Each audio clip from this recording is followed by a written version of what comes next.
I thought he handled it very well. What a Yeah, question. Oh, sorry. What? that's crazy, man.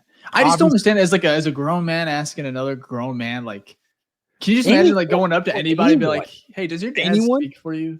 yeah, anyone who's past Yeah. the age of Well, 18. because Figgy, tell me this: is it not disrespectful? This is It mad feels that's what disrespectful. I'm saying, and I don't like He throwing that handled word it out there towards other right. people, because I'm like, it's not that serious most of the time, but it's like this one, it just rubbed me the wrong way. I was just like, wow, and I understand, I guess, because there's a lot of quotes from Carl Williams, Right. Caleb's father, and in that book. But again, that's where I'm saying when this book is fully released, I think there's gonna be more context, right, about the entire chapter, about or section of where Caleb and his dad are kind of brought up. And so I think Caleb has more quotes. It's just this is what ESPN released, and they're strategic. They understood this was gonna be a Of firestorm, course. They at know what least they're for a doing. day, but it turned out to Worldwide be leader of sports. Come we're on talking now. about it 2 weeks from now, so Yeah, I the just yeah. and maybe look Go ahead, how maybe because phrasing is so important, wording is so important. So like the way he worded it is disrespectful in a way, but like maybe his Yeah. intent wasn't. So maybe he's literally saying like, "Hey, does your dad?" Like he's basically saying, "Do you give your dad a lot of like room to voice like Uh-huh. stuff on your There's behalf?" no right way, or I don't He think there's didn't. I don't think there's a good way to ask that type of question. There isn't, but this was easily the worst way to ask it. Yeah, Let's but what put made this it worse is like the beginning too, because it's like he's fighting for attention, so he's Caleb, Caleb, Caleb, Caleb, right. and then you're waiting for it because he finally is able to That's speak, it. and then it's like that's what comes Like out. I So, don't think he and like I'm not thinking he hates Caleb where it's a dig, but definitely Mhm. how he worded it, Yeah, 100% and that's a disrespectful and question. I think I don't know who it was. I'm not going to say who it was, but I know that who I think it is, and from what people have said is I think he's a good dude. I think you're right. It did come across, but it's just like to ask that is wild in my opinion, no matter who you are or what. Correct, right. Yeah, So maybe put that one in the back pocket yeah, and and not use maybe, those. and I'm trying to think like mouthpiece. Like do you use him as like a That's what way I'm saying. to Mouthpiece get, is and but that's like a little bit better than like does your dad speak for you, but like speak do for you you use is him like, tough. hey, if you have frustrations, and he sees that, is he kind of like an extra voice, of Yeah, for the public, where he'll take the shield, or say stuff that you which probably don't want to come out and say. which is fine. That's a much better question. Yeah, You add a lot more context. yeah, Speak for yeah, you is and it's belittling because you're saying in essence like child, because that's yeah, the only time someone speaks for someone is in yeah, most cases is when it's an adult and a yeah. child, and that is not Well, the and case. also like you're not even asking like an open end. It's like a yes or no question he's asking, which is wild Sure. too. Like we're trying to get more out of Caleb, and that's just Right. a weird way to word it. So, but I thought he handled it very, very well. You I'm did. so happy that I know we're talking about it now, but like I said, we have not gone live since his presser. So we thought we would go ahead and talk about it. Let me see here. The next thing I want to talk about because was actually, well, Vic, you remember the what's his the Shane Waldron quote where Caleb basically did not watch film with his OC all season or something along those lines. Absolutely. Yeah. Everyone knows the story. Something that I found very, very interesting was when he was asked about, hey, is this true? He about watching film alone and didn't know how to watch film, which I don't think it obviously he was a Heisman winner. He I think first he's overall draft watching pick. film. He, Yeah, come he, on. he fucking knows how to He knows watch how to watch film. film. Yeah, So I'm sure. again, it's just wild that some of these things that we're hearing. So this was his answer on the report that he would watch film alone. Yeah, you know that was a funny one that came out. It wasn't that I didn't know how to watch film. It was more or less the sense of learning shortcuts in the sense of, or not learning shortcuts, but learning ways to watch film and be more efficient. Learning ways to pick up things better. And so that was a funny one that came out. That in context and how I was trying to, portray it, didn't get portrayed that way. So it wasn't that I didn't know how to watch film. I was trying to figure out the best ways and more efficient ways so I can watch more film, I can gather more information, so that when I do go out there on game day, that it's, that information that I gathered through Monday when we got back, all the way up to, whatever day the game day is. So when I get out there, I can gather it, I see it, I can react. And it's not me sitting there thinking so much about, the rules and these different things. It's more of a reaction game at that point in muscle memory. So. Fair. Look, Fair. Film is you hear this from other players. There's a particular things that you're looking for when you're watching film. It's a lot, right? You're watching literally the all 22. So you have to be looking for particular things in particular moments. So when he's saying his shortcuts, it's not that he's making the process necessarily like he's skipping over steps. He's saying, what's a way I can watch more film in a more effective way and be, he said, more efficient. So you can go through more film quicker, pick up things quicker, and move on to looking at other aspects of the film. But he didn't. Yeah, go ahead. I was just saying he didn't necessarily dismiss that Shane wasn't helpful. Which is interesting because he could have. I think that's the point. The point isn't like he never watched an ounce of film. You're in the NFL. You were in college. You're playing sports.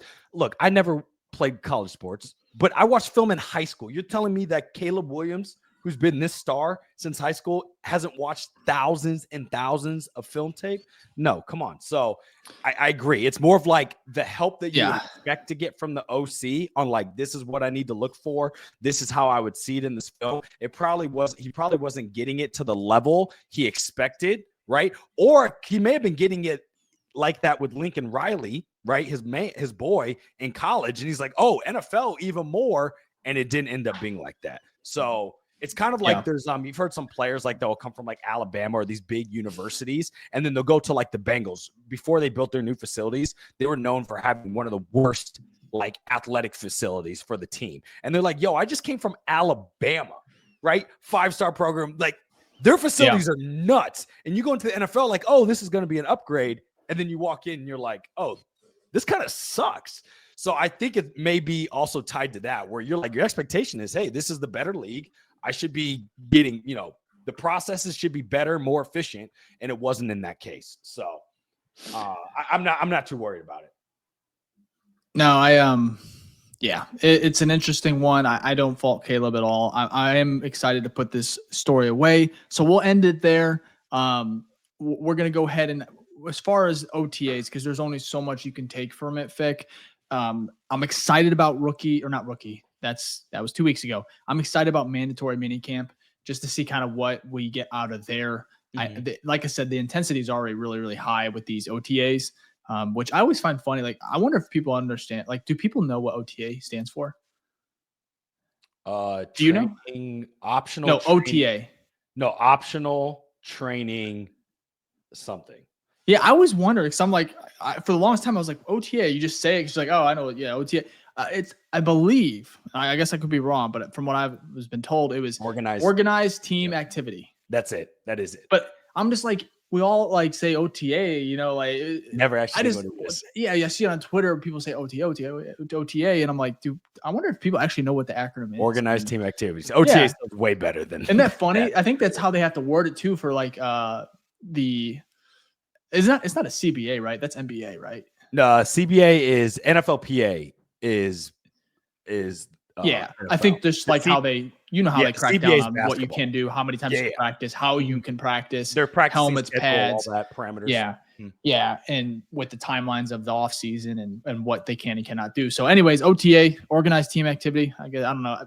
Most people probably understood or knew what that was, but I just thought it was. Yours is good too. It makes sense. Optional team activity. Same shit. Crazy, but I was off. But there we go. We know what it is. Anyways, I thought that's interesting, but I think there's actually a lot of things that I loved what I was seeing, what I was hearing from OTA this week, because this is their second round.